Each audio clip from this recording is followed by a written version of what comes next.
NESCO MD, উনি ঢাকায় বসেন। নেসকো হচ্ছে আমাদের বিদ্যুতের মিটার, যেটা প্রিপেইড মিটার। এটা নিয়ে এমডির সাথে কথা বলেছি এবং বলেছি এইটা নিয়ে মানুষের মধ্যে প্রচন্ড ক্ষোভ আছে।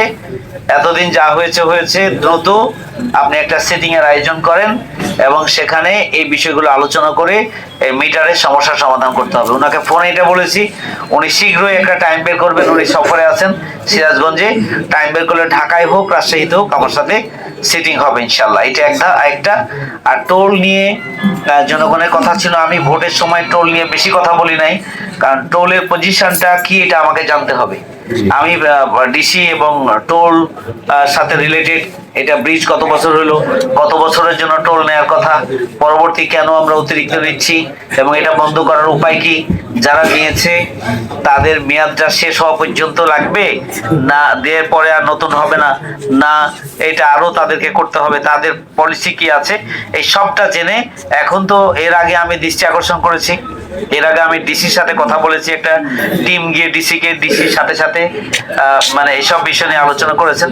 আমার মনে হয় এখন আমরা ইনশাআল্লাহ আগামী দিনে এই টোলটা নিয়েও জেলা প্রশাসনের সাথে কথা বলে এটার অ্যাকচুয়াল অবস্থাটা জেনে আমি পদক্ষেপ গ্রহণ করবো ইনশাআল্লাহ।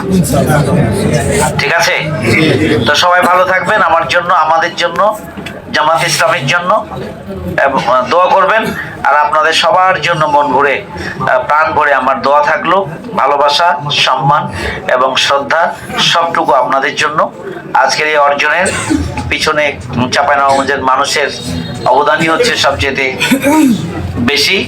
সুতরাং সেই অবদানের দুনিয়াবী স্বীকৃতি আমি দিচ্ছি। আল্লাহ যেন পরকালে আপনাদেরকে যাজাদান করেন, এই জন্য আবারও আমি দোয়া করছি।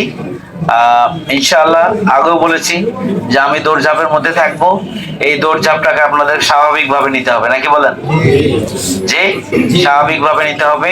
আপনারা মানে পাবেন কি পাবেন না এটা নিয়ে যেন মাথা নষ্ট না হয়, কাজ হওয়া দরকার, নাকি বলেন? কাজ হওয়া দরকার ইনশাআল্লাহ। তো